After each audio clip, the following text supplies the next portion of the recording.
It starts with a cold realization and a frantic search through your bag. On a busy street, you realize your phone is gone. Usually that's a personal headache, but if the person on that sidewalk is a medical worker, they might be carrying the health records of hundreds of patients. Doctors often use a mobile database to do their work. It cuts the umbilical cord to the central office, letting the device act like a self-contained filing cabinet that works even without a cellular signal. The risk is obvious. If the device is offline and independent, a thief who picks it up has everything they need right in their hand.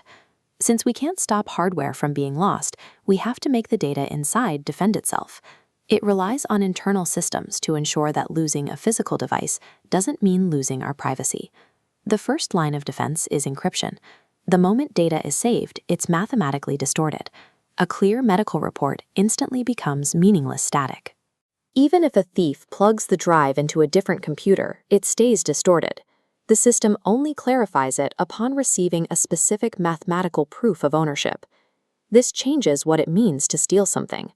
The thief has the hardware, but the information itself remains out of reach. But how does the system decide when to provide that proof and reveal the data? Well, that's the job of access controls. It works like a strict bouncer at a private club who refuses to move until they see a specific, verified ID. By requiring a unique physical signature, like a fingerprint or a face scan, the database makes sure it only talks to one specific person. These controls act as the gatekeeper, ensuring the data is only ever released to the person it was actually meant for. But security isn't just about stopping strangers. Sometimes an employee needs to see part of a file, like a citywide health trend, without seeing a patient's name or home address. This is where data masking comes in. It's like using a black marker to redact a document, hiding the details that identify a specific person while leaving the useful statistics visible.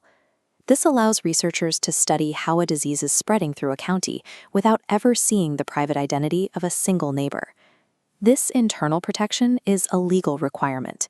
In this text from the General Data Protection Regulation, we can see how international laws now mandate this level of privacy for every citizen.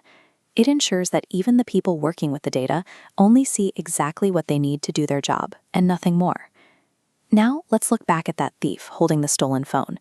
They can't get past the biometric gatekeeper to log in, and if they try to bypass the software entirely, they are left holding a drive full of distorted, unreadable noise.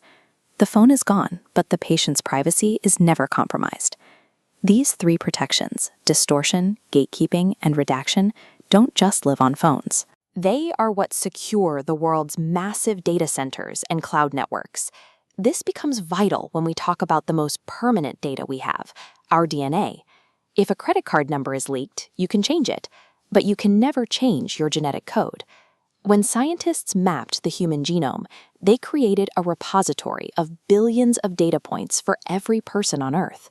The permanence of that information is why we had to build these digital frameworks to prevent it from being misused.